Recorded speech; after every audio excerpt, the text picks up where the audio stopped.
हाँ जी, नमस्कार मेरे विद्यार्थियों। राजस्थान एलडीसी का एग्जाम जिन भी विद्यार्थियों का बहुत शानदार हुआ था, बहुत जबरदस्त हुआ था, या फिर वो मेरिट लाइन के इर्द गिर्द है, बॉर्डर लाइन के आसपास है, उनके लिए बहुत हाई अलर्ट न्यूज ये है कि आलोक राज जी ने ट्वीट करके ये सूचना जारी की है कि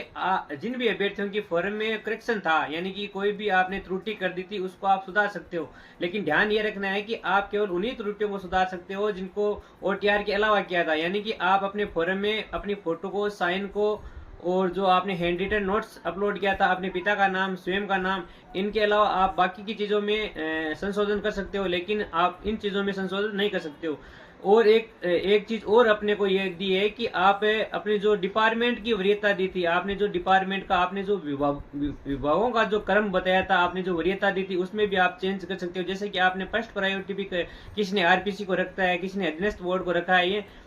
यानी कि इनका जो आपने जो क्रम है उसको आप चेंज कर सकते हो, वरीयता को आप चेंज कर सकते हो। और बाकी आपने जो फॉर्म में कोई भी त्रुटि की है उसको आप सुधार लेना, क्योंकि ये अंतिम अवसर है। अमूमन ये देखा जाता है कि बोर्ड है वो एग्जाम शुरू होने से महीने भर पहले ये जो संशोधन का निकालता है विज्ञप्ति, लेकिन इस बार वो पहले किसी कारणवश नहीं जारी कर सके, इसलिए इन्होंने अब जारी किया है।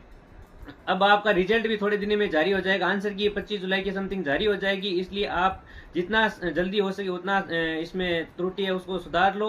और ये जो डेट दी है बोर्ड ने, वो दी है आपको 9 से लेकर 15 जुलाई तक, यानी कि आज आपके पास 11 जुलाई हो गई है, मात्र 2 या 3 दिन बचे हैं, वो भी आप 15 जुलाई की रात्रि 12 बजे तक आप संशोधन कर सकते हो, यानी कि 11:59 तक ही आप संशोधन कर सकते हो। तो जितना जल्दी हो सके उतना, यानी कि एज पॉसिबल एज जितना जल्दी हो सके उतना आप फोरम में जो सुधार कर लीजिए, क्योंकि ये अंतिम अवसर है। बाकी एलडीसी से संबंधित कोई भी न्यूज है, कोई भी अपडेट है, जैसे कोई आपको टाइपिंग से रिलेटेड कोई प्रॉब्लम हो, या फिर मेरिट में कोई दिक्कत हो, या फिर आपको किसी भी समस्या हो, तो आप कमेंट बॉक्स में अपनी जो समस्या है उसका समस्या को लिख देना, आपको तुरंत समाधान मिल जाएगा।